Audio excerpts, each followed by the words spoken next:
եւ Որդվո եւ Հոգվույն Սրբո ամեն։ Սիրելի հավատացյալ ժողովուրդ, հոգեգալստյան օրերը եզրափակվեցին, տոնակատարեցինք Աստծո Սուրբ Հոգու էջման տոնը, նաեւ պահքով աղաչեցինք, որ Աստված իր բազում շնորհներին մեզ արժանացնի, որպեսզի կարողանանք Սուրբ Հոգի Աստծո կամքը կատարելով ինքը մեր մեջ ներաբնակվելով մեզ առաջնորդի իր սրբության ճանապարհներով եւ բազմաթիվ հոգեվոր շնորհներ պարգևի։ Եվ հոգեգալստյան եզրափակիչ այս կիրակի օրը փաստորեն այսօր տոնակատարվում է Սուրբ Եղիա մարգարեի տոնը, որովհետեւ Եղիա մարգարեն ապրել է հին ուխտի ժամանակաշրջանում Քրիստոսից առաջ, մոտավորապես 700 տարի առաջ, բայց նա Սուրբ Հոգով լցված Աստծո մարգարեն է եղել։ Եվ նրա կյանքի ընթացքի մեջ բազմաթիվ հրաշալի դեպքեր կան, որոնք ընթերցում ենք եւ իրենից օրինակ առնում։ Եվ այսօր Մայր եկեղեցում ընթերցվեց դրանցից մի քանիսը, Եղիա մարգարեի հետ կապված այդ դեպքերից մի քանիսը, եւ մասնավորաբար այն մի հրաշքը, որ նա կատարել էր, երբ որ թագավորի մեղքերի պատճառով նրա հորտան եւ իր մեղքերի պատճառով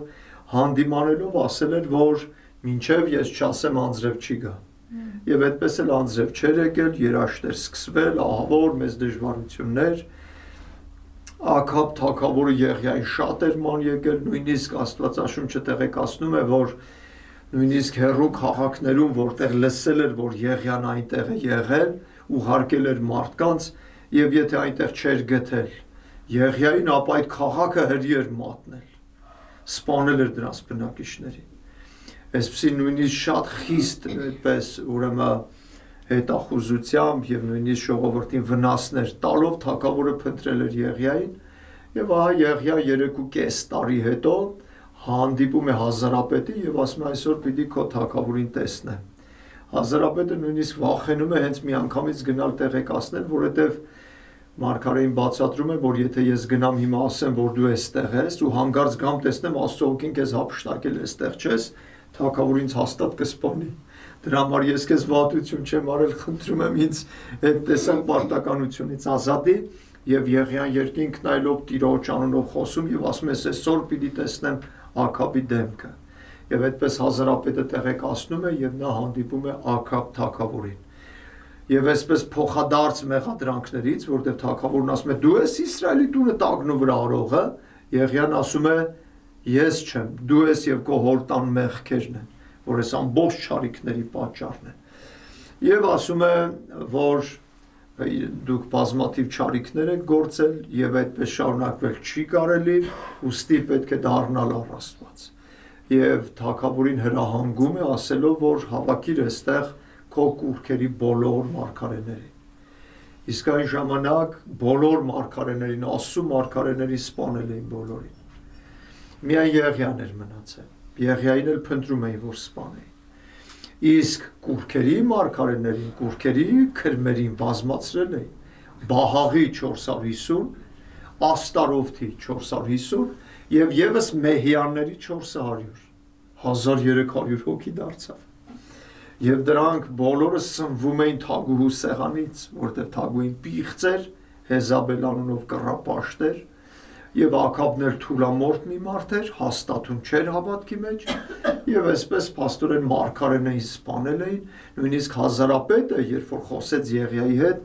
ասեց քո ծառան, Հազարապետը Եղիային ասում էր քո ծառան, իրեն ծառայի պես էր ներկայացնում, որտեղ Եղիայից վախենում էր շատ։ Ասում էր քո ծառան, երբ որ մարգարեներին կոտորում են, ես 100 մարգարեի թաքցրել եմ, ուրեմն քանիսին են կոտորել, որ 100-ին թաքցրել էր քարայրների մեջ, հաց ու ջուր էր տվել եւ պահել էր, որ մինչեւ վերջ ուրեմն չսպանվեին։ Ահա այսպիսի իրավիճակ էր եւ Եղիան ասում է հավաքի այստեղ այդ բոլոր քո քրմերին եւ Աստծուց նշան խնդրենք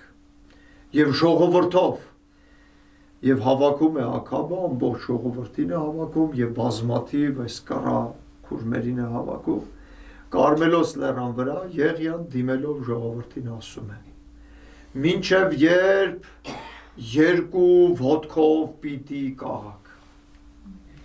Եթե Տերն է Աստված, գնացեք Տիրոջ ետևից, սրտանց միաբան։ Եթե Բահաղն է Աստված, գնացեք նրա ետևից։ Մինչև երբ երկու ոտքով պիտի կաղաք։ Եվ Աստվածաշունչ Մատթեոն ասում է, ժողովուրդը նրան պատասխան չտվեց։ Ինչ պիտի տար։ Ժողովուրդը երկու ոտով կաղացող, երկու ճամփաների մեջ շփոթված, տեսեք, եթե ասենք բոլորը ուրացողներ էին, դուք տեսեք հազարապետի խոսքը, մարգարեին ասում է, քո ծառան, Տեր, քեզ ինչ վատություն է արել, որ հիմա ուղարկես ինձ արքայի մոտ, հանկարծ Աստծո հոգին քեզ հափշտակի կսպանի արքան ինձ, որտեվ քեզ 3.5 տարի քեզ էլ քաղաք ու գյուղ չմնաց, որ իր հետախույզները չփնտրեն։ Նույնիսկ պատժել է շատ բնակավայրերի, եթե ասել են Եղիան այստեղ չի։ Հիմա ես գնամ ասեմ քեզ Աստված հափշտակի տանի մի ուրիշ տեղ, այդ դեպքում ինձ կսպանի, այսինքն տեսեք հազարապետի վերաբերմունքը Եղիայի նկատմամբ։ Չէ՞ որ հազարապետն էլ թագավորի երկրորդ մարդն էր։ Հեզաբել պիղծ, թագուհին պիղծ էր, ամբողջությամբ կռապաշտ էր։ Աքաբն էլ երկու ճամփի վրա երկու ոտով կախացող մարդ։ Եվ ամբողջ ժողովուրդը այդպիսի դրության մեջ, որտև կոտորված էին Աստծո մարգարեները, բազմացված էին քրմի կռապաշտները, քրմերն ու կռապաշտները, բայց ժողովուրդը ամբողջությամբ ուրացած չէր իր սրբազան հավատքը, 100 մարգարե նույնիսկ թաքցված էր հազարապետի կողմից, որ չկոտորվեր, եւ 100 մարգարեից բացի 7000 մարդ կար, որ իր շուրթերով Բահաղի կուռքին չէր համբուրել։ Տեսնում եք, այսպես ծածանքի ալեկոծման եւ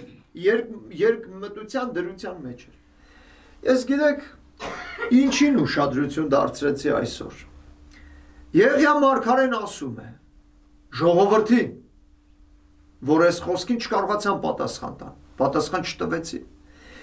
Մինչև երբ երկու ոտքերով պիտի կաղաք։ Ընդհանրապես մարդը կաղում է մեկ ոտքից։ Մեկ ոտքը որ կաղ է լինում, այսինքն լավ չի աշխատում։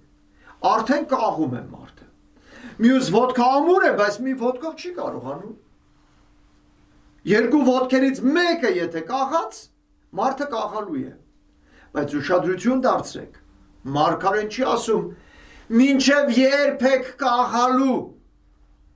այլ ասում է մինչև երբ եք երկու ոտքերով կաղալու։ Երկու հենման կետերն են, իշխանական երկու մականներն են, թերևս։ Մինչև երբ եք երկու ոտքով կաղում, ես օրինակ մտածեցի, տեսեք երկու ոտքով կաղան, անմիջապես հետո շարունակվում է, եթե Տերն է Աստված նրա ետևից գնացեք, եթե ձեր կուռքն է Աստված նրա ետևից գնացեք։ Այսինքն ժողովուրդը երկուսի ետևից էլ գնում էր կարծես։ Մի ուրիշ հարց ու հանգամանք։ Երկու ճամփայի վրա, ինչու չի ասում, ինչու եք երկու ճամփի վրա կաղում։ Որտև երկու ճամփի վրա կաղալ հնարավոր չի։ Մի ճամփով ես գնալու։ Երբ կկարողանաս երկու ճամփի վրա կաղաս, որ երկու ճամփաները շատ մոտ լինեն։ Չէ, երևակայենք այդ տեսակ հանգամանք, որ երկու ճամփաներ մոտ են, բայց ուրիշ տեղ են տանում, եւ կաղում է մեկը այդ երկու ճամփեքի վրա։ Ուրեմն ինչի նկատի ունի Սուրբ Մարգարեն, իմ խորին համոզվածությամբ, սրանք հոգևոր երկու ճամփաներն են, որ իրար շատ մոտ տեղում են գտնվում։ Մեկ մարդու սրտի ու մտքի մեջ են գտնվում։ Մարգարեն խոսում է ներքուստ որոշման մասին։ Մարգարեն խոսում է ժողովրդից ամեն մեկ մարդու մտքի մեջ եղող երկու ճամփաների մասին։ Գիտեք, մի մարդ իր մտքի մեջ ունենա երկու ճամփա ինչքան հեշտ երկուսով էլ կգնա, որ պահին ուզի կթռնի այն մյուս ճանապարհի վրա։ Մի ճանապարհով չի գնա, որտեղ այդ երկու ճանապարհներն էլ իր մտքի մեջ են։ Երկուսի կթռնի մյուս ճանապարհի վրա։ Ուրեմն տեսակ, որ երբ որ երկու ճամփաներն էլ մի տեղում են, մարդու հոգու մեջ, մարդու մտքի մեջ, ուրեմն երկու ճամփաների վրա կաղալը շատ հեշտ է։ Իսկ երկու ոտքով կաղալ նշանակում է, որ անձի մեջ է խնդիրը, ճանապարհների մեջ չի խնդիրը։ Օրինակ կաղացողի համար ինչ տարբերություն ինքը որ ճանապարհով է գնում, չէ՞։ Երկու ոտքով կաղացող մարդու համար ինչ տարբերություն որ ճանապարհով է նա գնում։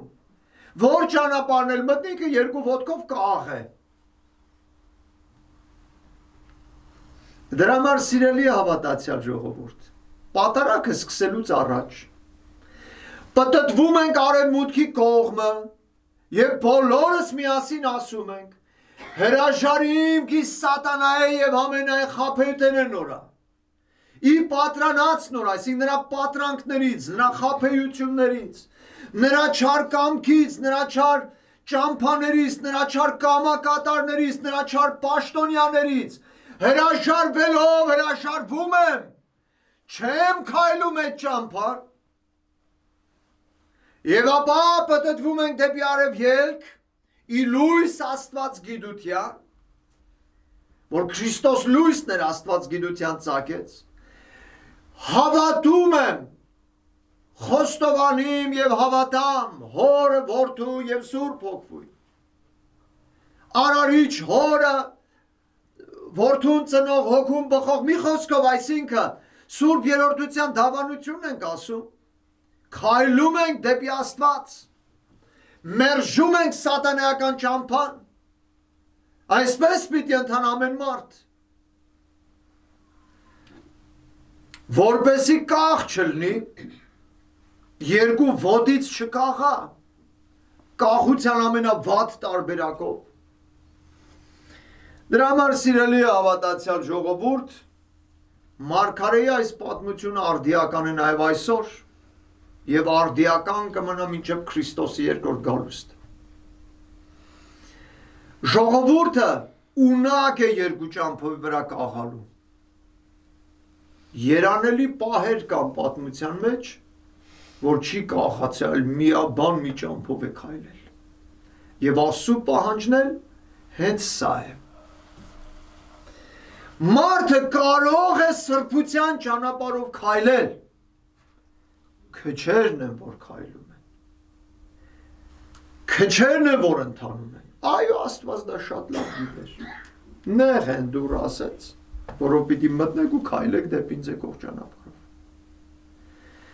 սակայն դա չի նշանակում, որ չպետք է մտնել և չպետք է քայլել, որտև հենց այդ ճանապարհն է տանում հավիտենական կյանք, հենց այդ ճանապարհն է ճիշտ տեղ տանում, հենց այդ նեղ դուռն է ճիշտ ճանապարհը սկսում։ Դրա համար Սուրբ Մարգարեն հավաքեց Կարմելոս լեռան գլխին եւ ասեց՝ դե խնդրեք ձեր կուռքին։ Առավոտից մինչև իրիկուն իրար ճաղոտին, գոռացին, փոշին ցանեցին, ցինիկ հանդեսներ արեցին, ոչ մի բան չեղավ։ Ու Աստված ցինիկ հանդեսների մեջ չի։ Երբ որ զոհի ժամանակ հասավ, Մարգարեն ասեց՝ մի քիչ ավելի բարձր գոռացեք, կարողա ձեր կուռքերը քնում են, ինչ են անում ձեր պատկերացրած Աստված, քնած են, ձեզ չեն լսում եւ այլն։ Գոռացին, ճախոտեցին, պատառոտեցին, դիվամի հանդես արեցին, ոչ մի օգուտ, ոչ մի իմաստ։ Դա ասեց քաշվեք մի կողմ։ Կտրատեց զոհը դրեց փայտերի վրա, երբ որ աչքերը երկինք բարձրացեց ու աղաչեց, կրակը շեշտակի չափ ու լափեց։ Եվ ամբողջ ժողովուրդը գետին ընկավ Եղիայի առաջ, Աստծու առաջ։ Եղիայի քարոզով, Եղիայի խոսքով Աստծու առաջ գետին ընկնելով Տիրոջը երկրպագեցին, ներողություն խնդրեցին եւ Եղիան ձոր իջացրեց ու կոտորեց բոլոր քուրները, բոլոր կռապաշտ մարգարեներին։ Մենք հաշվեցինք արդեն 1300 հոգի էին։ Ասում է Բահաղի մարգարեներին կոտորեցին, Եվ ահա այսպես ուրեմն այս կոտորածից հետո անձրև սկսեց գալ, աքաբարակցին թամբեց, ծիերը կարգերը պատրաստեցին եւ գնացին դեպի մայրաքաղաք, Եղիան էլ վազելով գնաց, բայց գիտեք, այս երկու ճամփի վրա կաղալու հանգամանքը այդպես հեշտ չի վերացնել, որտեղ դեռ թաքնված օջախներ կան, բա Հեզաբել պիղծը թագուհի, Հեզաբել պոռնիկը նստած էր իր տեղում, մարդ ուղարկեց Եղիայի մոտ եւ ասեց. Դու Եղիան ես, ես էլ Հեզաբելն եմ, վաղ այդպես քեզ կանեմ, ոնց որ դու արեցիր դրանց, եւ Եղիան ստիպված եղավ փախչելու երկար 40 օր ճամփա գնալու մինչև Սինա լեռ հասնելով եւ այնտեղ Աստծուն տեսնելով։ Այնպես որ սիրելի հավատացյալ ժողովուրդ, չէ՞ որ այս պատմությունները գրված են մեզ ուսուցանելու համար։ Գրված են, որպեսզի մենք այնտեղից օրինաչափությունները հասկանանք։ Գրված են, որ մենք տեսնենք իրականությունը, տեսնենք իրականության ժանիքները, տեսնենք բարի եւ չարու պայքարի պատերազմի անուռուշտ բնույթը։ Դա այդպես է եղել եւ այդպես կա։ Եվ բնավ չզարմանանք ոչ մի հանգամանքի վրա։ Այլ ոչ թե կախ, այլ երկու ոտքով ամուր կանգնած Քրիստոս ժայռի վրա, մտած նեղ դռնով եւ մի ճամփից հրաժարվելով դեպի Աստված ճանապարհով քայլելով։ Ահա մեր պարտականությունը եւ մեր պատիվը, որով այսպես քայլողների վերջո պարզաճակատ ներկայանալու են մեր Սուրբ Տեր Հիսուս Քրիստոսի առաջ եւ ասելու են Տեր, ինչ որ հրամայեցինք, կատարեցինք։ Ընդունիր քո ծառաներին, քո անպիտան ծառաներին։ Եվ Տերն էլ պիտի ասի ապրես բարի ու հավատարիմ ծառա, 10 քաղաքի վրա իշխան եղիր, արի եւ քո Տիրոջ ուրախության մեջ մտնի։ Թող Աստված իր երկնային հարսանիքի երկնային ուրախությանը բոլորիս արժանացնի։ Շնորհ սեր եւ խաղաղություն ձեզ ընդամենեսյանը։ Ամեն։ Եվ